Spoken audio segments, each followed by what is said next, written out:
वंदे मातरम।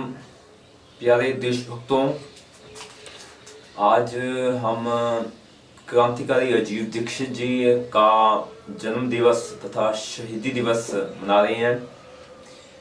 आज ही के दिन 30 नवंबर 2010 को क्रांतिकारी अजीत दीक्षित जी देशभक्ति करते हुए शहीद हो गए। आज हम यह दिवस कुछ संकल्प लेके मना सकते हैं। कौन कौन से संकल्प हैं जो हमें आज करने चाहिए, तथा जो महान क्रांतिकारी अजीत दीक्षित जी है, जिनकी आत्मा हमारे साथ हमेशा ही है, उसको यह एक श्रद्धा सुमन होगा यदि उनके सपनों के भारत में हम अपना योगदान दे सकें। अजीत दीक्षित जी भारतीयता तथा स्वदेशी के लिए जाने जाते थे, तथा आज अगर हम उनके कदमों पे चलेंगे तो वाकई ही जो श्रद्धा सुमन है वो उनको दे सकते हैं। तो जानिए कि किस तरह से हम उनके सपनों का भारत बना सकते हैं। पहली बात, जो अजीत दीक्षित जी ने बहुत ज़्यादा स्ट्रेस दिया, बहुत ज़्यादा मेहनत की कि जो भारत में इलाज की पद्धति है वो भारतीय होनी चाहिए। उसमें दो चीज़ों का उन्होंने बहुत योगदान दिया कि जो चिकित्सा पद्धति है उसमें अंग्रेजी मेडिसिन का यूज नहीं होना चाहिए, ऑपरेशंस नहीं होने चाहिए, बिना एलोपैथी मेडिसिन से ही इलाज होना चाहिए, जो कि प्राकृतिक चिकित्सा तथा आयुर्वेद में संभव है। तथा जो हम हमारे किचन गार्डन में, हमारे रसोई में यह जड़ी बूटियां मिलती है, उसी से ही इलाज होना चाहिए। तथा उन्हीं से ही मैंने मोटिवेशन लेकर स्वामी दयानंद नेचुरोपैथी हॉस्पिटल की स्थापना की, तथा 2005 में इसकी शुरुआत हुई थी। यहाँ उसका सब्सक्रिप्शन का लिंक है, आप उसमें सब्सक्राइब कर सकते हो। तथा मकसद यही था कि बिना एलोपैथी मेडिसिन, बिना अंग्रेजी इलाज से प्राकृतिक चिकित्सा तथा आयुर्वेद से इलाज संभव है। तो अगर आप राजीव दीक्षित जी को श्रद्धा सुमन देना चाहते हो तो संकल्प कीजिए कि मैं कोई भी अंग्रेजी इलाज की पद्धति का उपयोग नहीं करूंगा। अगर 2020 की बात किया जाए तो मुंह पे मास्क लगाना तथा वो वैक्सीन का यूज करना, इन सब को आपको जला देना चाहिए। इन सब जो भी पद्धति है ये राजीव दीक्षित के सिद्धांतों के बिल्कुल उल्टा है, क्योंकि राजीव दीक्षित जी हमेशा ये चाहते थे कि जो पद्धति है, अगर आपको किसी भी तरह का बुखार है, फ्लू है, तो गिलोय का इस्तेमाल कीजिए, तुलसी का इस्तेमाल कीजिए, तथा जो हमारे फल हैं उनको खाइए, तथा इन्हीं से ही हल्दी का इस्तेमाल कीजिए, गाय के दूध का इस्तेमाल कीजिए, तो इन्हीं से ही हमारी इम्यूनिटी स्ट्रांग हो जाती है। तो आप संकल्प कीजिए कि आज के बाद हम अंग्रेजी इलाज पद्धति का इस्तेमाल नहीं करेंगे। जो मास्क है वो अंग्रेजी इलाज पद्धति है, तो उसका हम बहिष्कार करेंगे। ऐसे ही कोई भी मेडिसिन, चाहे सिर दर्द है, पेट दर्द है, नज़ला है, जुकाम है, खांसी है, कैंसर है, सबका इलाज हम प्राकृतिक चिकित्सा से करेंगे।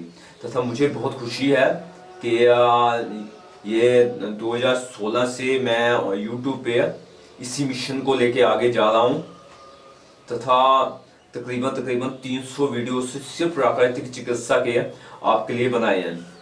तो उनको देखिए, तथा इस मिशन में कि हम भारतीय चिकित्सा पद्धति को आगे लेके जाएंगे। हमारे देशभक्तों ने भी यही किया था। कोई भी अब महात्मा गांधी जी की बात की जाए तो उन्होंने भी अपना जो भी प्राकृतिक चिकित्सा से ही इलाज किया था। ओके। दूसरा है भारतीय शिक्षा पद्धति। इसमें राजीव दीक्षित जी ने एक बहुत ही संघर्ष किया कि हिंदी भाषा को हमें आगे लेके जाना चाहिए, हमारी मातृभाषा तथा भारतीय टोटल जो शिक्षा है, कुल मिला के जो शिक्षा है वो हिंदी भाषा में होनी चाहिए। धीरे धीरे उसका हमें प्रचार करना चाहिए, चाहे गणित है, चाहे विज्ञान है, भौतिकी है, सबका जो शिक्षा है वो हिंदी में होनी चाहिए। उसके लिए भी हम संघर्ष कर रहे हैं। आप भी संकल्प कीजिए कि अपने विद्यार्थियों को आप शिक्षा जो है हिंदी भाषा में दें। तथा तीसरी जो बात राजीव दीक्षित जी ने हमें बताई है कि जो सामान है वो भारतीयों द्वारा ही बना होना चाहिए, भारत में ही खरीदा जाना चाहिए, ताकि भारत की अर्थव्यवस्था मजबूत हो जाए। जो भारतीय अपने आप को भारतीय कहलाता है तो उससे भारत का बना हुआ सामान खरीदना चाहिए। तथा चौथी बात जो राजीव दीक्षित जी ने हमें बताई, जिसका हम संकल्प ले सकते हैं, गौ रक्षा।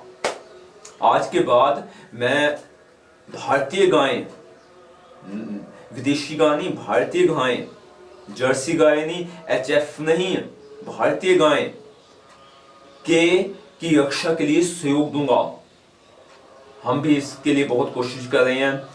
हमारा भी एक मिशन है, गौ रक्षा का मिशन है, जिसमें काफी समय से मैं इसके साथ कनेक्टेड हूं।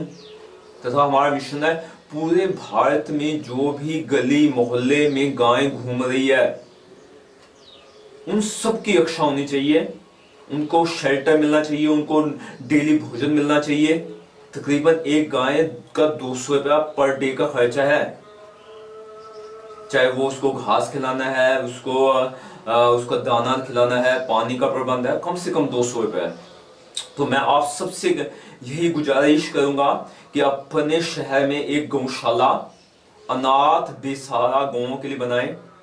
तथा आपको खुद पता लगेगा कि गायें अपने आप में उसकी हर चीज अमूल्य है। तथा उसके वध को जहां तक आप स्टॉप कर सकते हो, उसको रोक सकते हो, उसके लिए अपना योगदान दीजिए।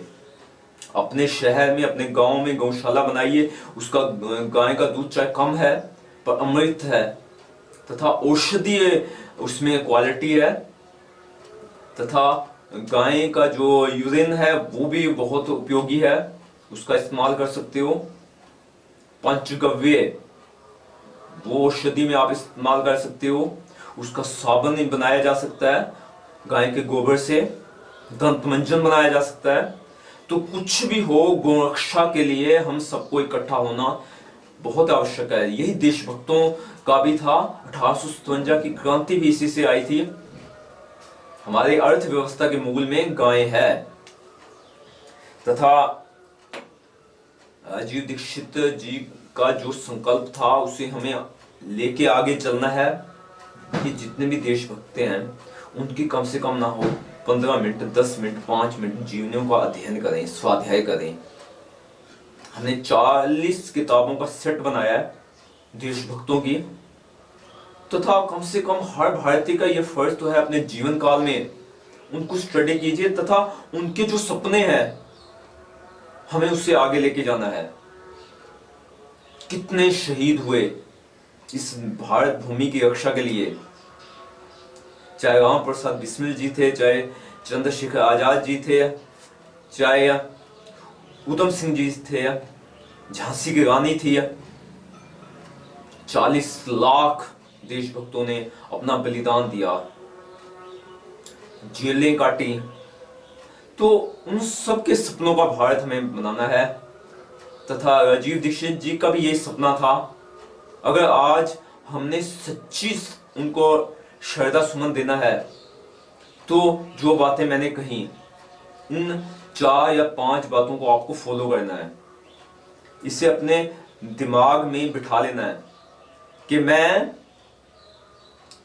अपने जीवन में भारतीय चिकित्सा पद्धति पद्धति को लेके आऊंगा, प्राकृतिक चिकित्सा आयुर्वेद को ही सब कुछ मानूंगा, उसके हिसाब से ही अपना इलाज करूंगा तथा बीमारियों से मुक्त रहूंगा, दूसरों को बीमारियों से मुक्त कराने में योगदान दूंगा। तथा आज के बाद मैं कोई भी अंग्रेजी इलाज पद्धति को नहीं अपनाऊंगा। नंबर 2, मैं भारतीय शिक्षा पद्धति को अपनाऊंगा। भारतीय जो गुरुकुल है उसमें अपने बच्चों को डालूंगा। मैं गुरुकुल में सहयोग दूंगा। संस्कृत तथा हिंदी के प्रोत्साहन में मैं सहयोग दूंगा। तीसरा, मैं जो गोरक्षा है उसके लिए तन मन धन से सहयोग दूंगा। भारतीय गौओं की रक्षा करूंगा। नंबर 4 कि मैं भारतीय से बना हुआ सामान खुद बनाऊंगा और उनसे खरीदूंगा और उनको बेचूंगा। नंबर 5, मैं देशभक्तों की जीवनियों का कम से कम 15 मिनट डेली स्वाध्याय करूंगा तथा यह मेरी दिनचर्या का एक हिस्सा होगा। मुझे उम्मीद है कि क्रांतिकारी अजीत दीक्षित जी के जन्म दिवस तथा शहीदी दिवस पे आप यह 5 संकल्प लोगे तथा उनको श्रद्धा सुमन दोगे। आप सबने इस वीडियो को देखा, आप सबका बहुत बहुत धन्यवाद। तथा मेरे साथ आप यहाँ कमेंट डाल सकते हो, कोई भी आपका क्वेश्चन है, प्रश्न है। तथा अगर हमारे साथ आपने कनेक्टेड होना है तो कुछ सोशल नेटवर्क है हमारे क्रांतिकारी के, उसके साथ आप कनेक्टेड हो सकते हो। ओके, कोई भी स्वदेशी सामान लेना है तो हमारी क्रांतिकारी www.krantikari.org से आप कनेक्ट हो सकते हो। तथा इस चैनल को सब्सक्राइब करना ना भूलिए। आप सबका बहुत दिल से धन्यवाद। Thank you.